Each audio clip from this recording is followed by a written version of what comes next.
Друзья, всем огромнейший привет, с вами Лада, и в этом видео я покажу, как сшить вот такой интересный и красивый чехол для кистей. Если вам эта тема интересна, то я приглашаю вас к просмотру. И в описании под видео вы найдете полный список тех материалов, которые нам понадобятся для шитья этого чехла. Приятного просмотра! И да, друзья, не забывайте ставить большие пальчики вверх этому видео, они меня очень вдохновляют. И делитесь этим видео в соцсетях, может быть, кому-то эта тема пригодится. Поехали! Итак, начинаем мы работу с тканью. Вообще такие чехлы для кистей шьются предпочтительнее из натуральных тканей. Это бязь, хлопок, лен. Делается это для того, чтобы когда вы кисть в мокром состоянии убираете в этот чехол, на ней не образовывалась плесень. Но если вы, как и я, в таком чехле будете хранить кисти сухие, то в принципе не важно, какую ткань вы будете использовать. Но, конечно, все-таки желательно, чтобы это была натуральная ткань, хотя бы бязь, хлопок, а вот основу я, например, взяла фетр. Для того, чтобы чехол не был слишком тоненьким, я его немного утолщу с помощью вот этой фетровой основы. А здесь очень важно понять, какой длины должен быть ваш чехол и какой ширины. Здесь у меня по длине он 44 сантиметра. Я хочу, чтобы в него влезло хотя бы 20 кистей. Ну и так вот, если на каждую кисть я возьму по 2 сантиметра по ячейке, в принципе, мне такой длины хватает. И здесь нужно определить, какой высоты у вас будет чехол. Здесь даже по высоте вы мерьте по самой вашей длинной кисти. Например, это вот у меня кисть для каллиграфии, она в принципе сюда помещается, ну чуть-чуть больше, да, получается, но можно вот эту ручку обрезать, но меня это устраивает. Итак, это будет основная моя заготовка для чехла. Следующая заготовочка, это уже ткань бязь у меня. Я ее вырезала по размерам моей основной фетровой заготовки, размер в размер. Вот таким видом она у меня будет. Далее, следующая заготовочка, это тоже бязь. Вот такая вот тканюшка. Я ее вырезала чуть побольше моей фетровой заготовочки, буквально по 2,5 сантиметра от краев. Ну, чуть будет побольше, но это ничего страшного. Вот. То есть это вторая заготовочка, которую я вырезала. И следующая заготовочка вот такая вот. Здесь смотрите, что. Здесь я мерила, это будет у меня кармашек из нее. И здесь я померила, какой высоты будет кармашек. Сложила вдвое, вот эта высота кармашка, то есть она у меня удвоенная. И по длине она получилась в 1,5 раза больше длины моей основной фетровой заготовки. То есть одна часть и плюс еще половина части моей фетровой заготовки. Конечно, все размеры в сантиметрах я оставлю в описании под видео, чтобы вам было удобнее понимать, что в длину, что в ширину у меня здесь вырезано. И первым делом я соединяю вместе две заготовочки, сшиваю их. То есть у меня это фетровая основа и вот эта бязевая ткань. Прошиваю это все по периметру на швейной машинке. Да, перед этим забыла сказать, если вы хотите, чтобы ткань очень хорошо прилегала друг к дружке, то обязательно нужно это все прогладить, чтобы не было никаких складочек в дальнейшем. С обратной стороны также это все прогладим. Вот теперь можно и сшивать. Цвет ниток на данном этапе не важен. Я сшила эти две заготовочки вместе, от края отступала приблизительно полсантиметра. И вот так вот по периметру все это прострочила. Здесь на данном этапе можно края дополнительно обработать, например, оверлоком, если вы видите, что ткань у вас очень сильно сыпется. Я этого делать не буду. Следующим этапом будет вот что. Я беру ту заготовочку, которая у меня будет служить карманом. Вот она у меня сложена вдвое. И сейчас, чтобы она не была сильно объемной, я прострочу вот с этой стороны, то есть в месте сгиба, я прострочу, отступая где-то 1 сантиметр от края. Кармашек я уже прострочила, вот у меня получилась строчка где-то 1 сантиметр от места сгиба. Здесь я забыла сказать, здесь цвет ниток имеет значение, потому что это будет лицевая сторона чехла.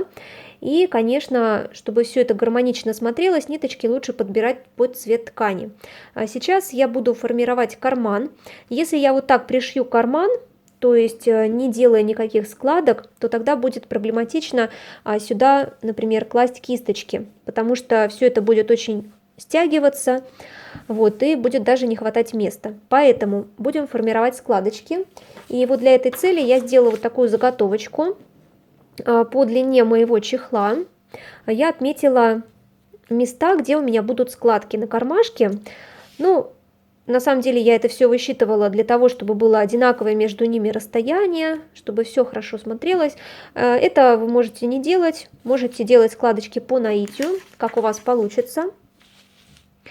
Итак, сначала я кармашек фиксирую вот здесь с краев. Он у меня будет здесь пришиваться.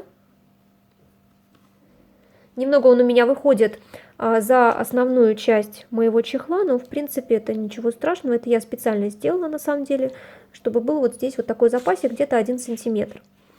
И сейчас формирую складочки. Итак, первая складочка у меня будет здесь, поэтому я где-то в этом месте, но опять же это приблизительно, конечно, беру вот так и складываю ткань, кармашек, где-то 1 сантиметр на складочку у меня получается. И вот все вот это вот я закалываю булавочкой, чтобы впоследствии пришить мне было это все очень легко. Следующая складочка у меня будет вот здесь. Я также ее вот так вот отмечаю. Где-то 1 сантиметр. Складочки все у меня будут в одном направлении, но это смотрите вы сами на самом деле. Если вы хотите в разных направлениях сделать складочки, ну, вам так интереснее будет казаться, то делайте, конечно, в разных направлениях. Это вот я делаю, как мне нравится. Здесь на самом деле нет никаких правил. Опять же, как вам нравится, так вы и делаете.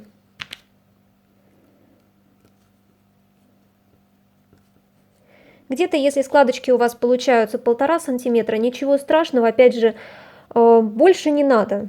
Больше не надо, меньше 1 сантиметра тоже не надо. Вот где-то 1 сантиметр это оптимально.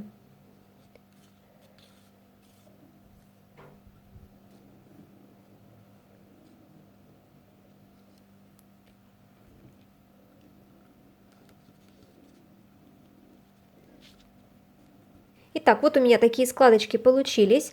Здесь у меня оставался остаток ткани, я его обрезала. И здесь тоже вот этот остаточек, который остался, где-то 1 сантиметр, я его тоже обрежу. В принципе, он нам так не особо нужен, совсем не нужен. Сейчас я буду на машинке прострачивать от этого места, вот по этой длине и до сюда.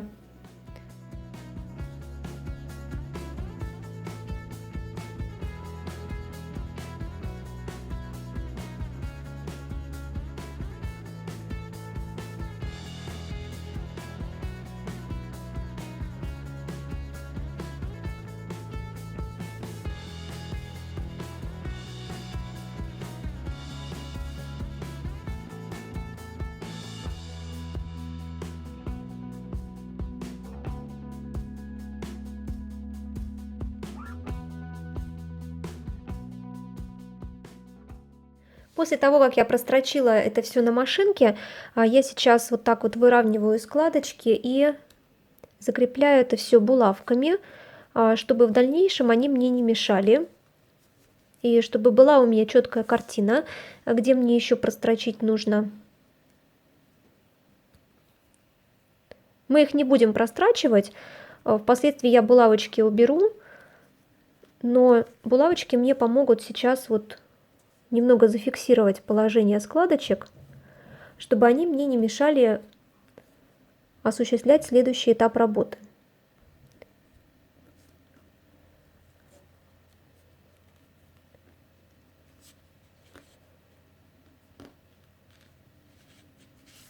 Так, а следующий этап работы заключается в том, что я буду делать строчку прямо по кармашку.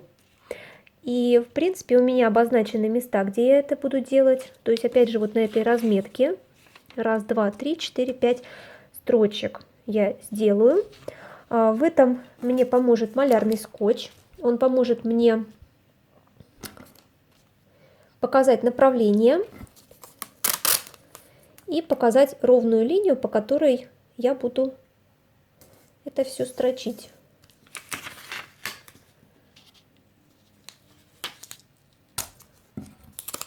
Итак, первая строчка, которую я сделаю, это вот здесь, прямо по краю малярного скотча, насквозь на швейной машинке.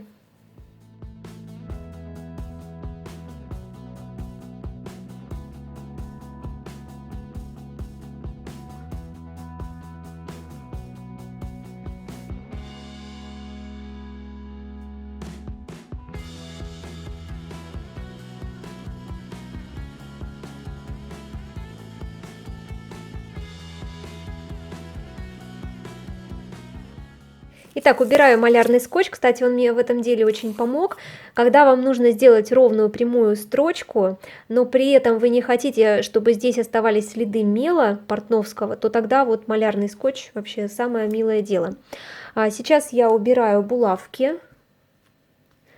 Вот эти вот нитки, которые торчат, я обрезаю, потому что у меня здесь они зафиксированы. То есть я прошивала это все реверсом, вперед-назад, поэтому здесь у меня не будет ничего расходиться. А если вы так не делали, то можете вывести их на обратную сторону и завязать узелки. Вот такой карман получился. Здесь очень-очень много отделений. Вот это вот большое отделение, здесь маленькие. И сейчас приступаем к следующему этапу. Пришиваем резинку. Теперь мы с вами пришиваем резинку. Здесь у меня обычная портновская резинка шириной 2,5 сантиметра. Пришиваем мы ее, конечно же, ориентируясь по своим кисточкам. Самая коротенькая кисточка у меня вот эта. И вот таким вот образом, если я пришью резинку, она будет фиксироваться. Мне, в принципе, это устраивает.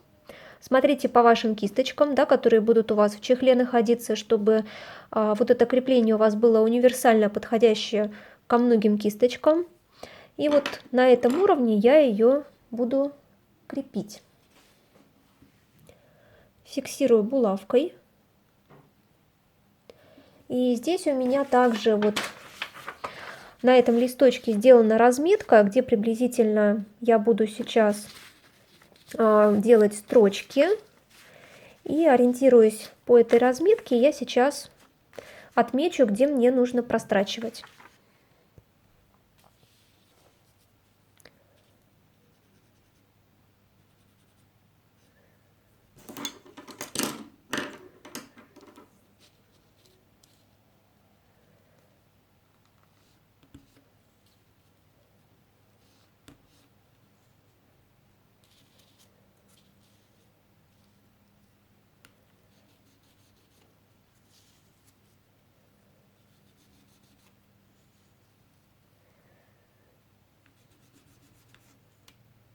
Итак, я сделала несколько отметочек, и сейчас я это все прострочу и буду продолжать дальше делать.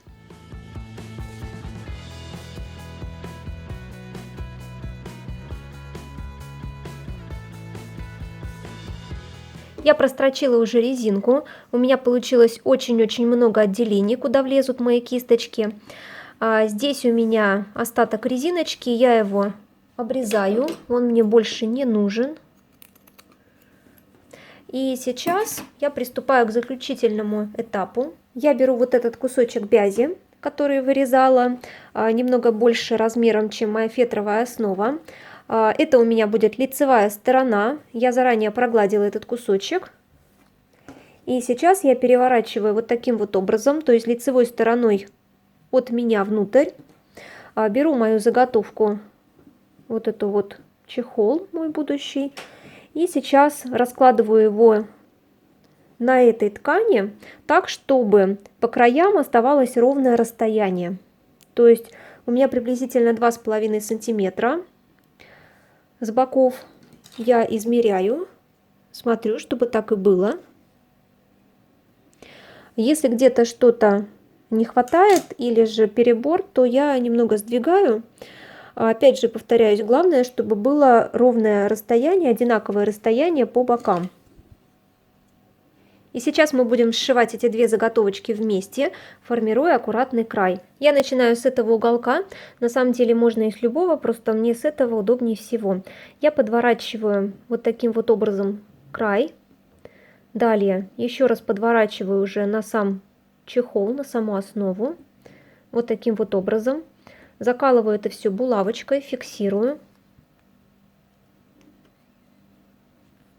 Так. Здесь у нас получается вот такой уголочек. Чтобы он у нас получился достаточно аккуратненьким и красивым, я обрезаю именно вот эту внутреннюю часть, которая у нас складывается. Немного можно под наклоном. Просто вот такой вот кусочек обрезаю.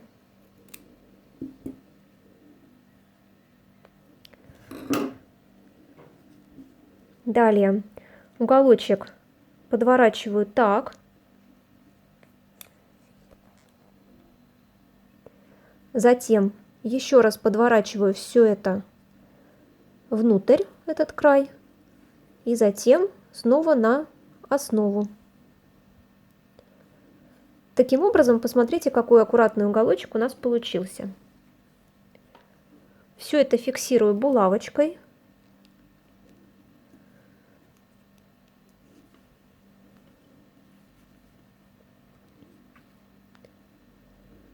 И получившийся уголочек тоже.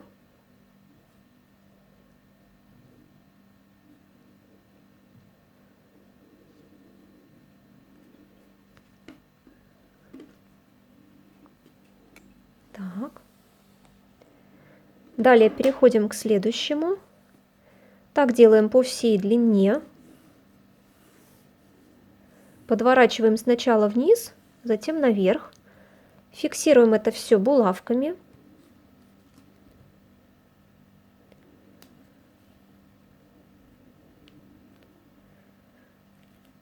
Так как у нас фетр, то булавочки, конечно, с трудом выходят. Далее уголок формируем. Смотрите, он у нас подвернут здесь два раза, да, то есть вот раз и второй. Я обрезаю только внутреннюю его часть.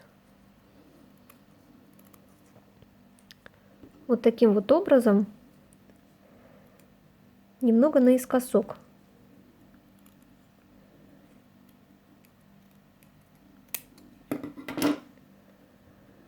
Вот что у нас получается. Подворачиваю. Далее подворачиваю этот уголочек. Далее подворачиваю эту сторону с уголочком.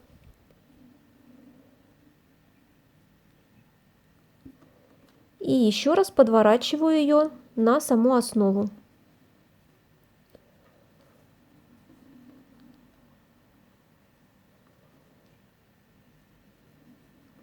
Таким образом у нас формируется вот такой вот симпатичный уголок. Все это фиксируем булавочками. Ну вот и все, я наметила, уголки я сформировала, и сейчас я буду прошивать все это на машинке, отступая где-то от внутреннего края миллиметра 2 и пройдусь по всему периметру чехла. Ну вот показываю готовый вариант чехла. Здесь я прострочила по периметру, булавочки убрала. У меня получились здесь две строчки, мне так захотелось. Вот такие уголочки красивые, аккуратненькие сформировались. С обратной стороны все выглядит вот таким вот образом. Так чехол выглядит со стороны, где у него хранятся кисти.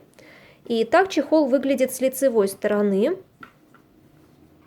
Здесь я пришила пуговичку. Можно на самом деле застежку какую-то сделать. Все внутри пришила, вот там вот. Все это спрятала под резиночкой. И привязала ленточку. Смотрите, как закрывается этот чехол. То есть мы его скручиваем. Ленточкой вот так вот обвиваем на пуговку. Убираем. Все. Чехол надежно зафиксирован. Его можно брать в поездку с собой куда-нибудь. Открывается он очень легко. Мне такой вариант застежки понравился больше всего, решила ее сделать. А здесь, смотрите, кисточки у нас очень хорошо прячутся, фиксируются резиночкой. И вот эти кармашки мне понравилось тем, что сюда можно что-то, какие-то такие материалы дополнительные убрать, например, ручку убрать или тот же самый карандашик, резиночку. И опять же все завернуть, и ничего не будет вываливаться, потому что все надежно спрятано. Надеюсь, что это видео вам оказалось полезным, понравилось. Обязательно ставьте большие пальчики вверх, подписывайтесь на канал и жмите на колокольчик, чтобы не пропустить новые видео и трансляции. Желаю всем вдохновения, увидимся очень скоро. Пока-пока!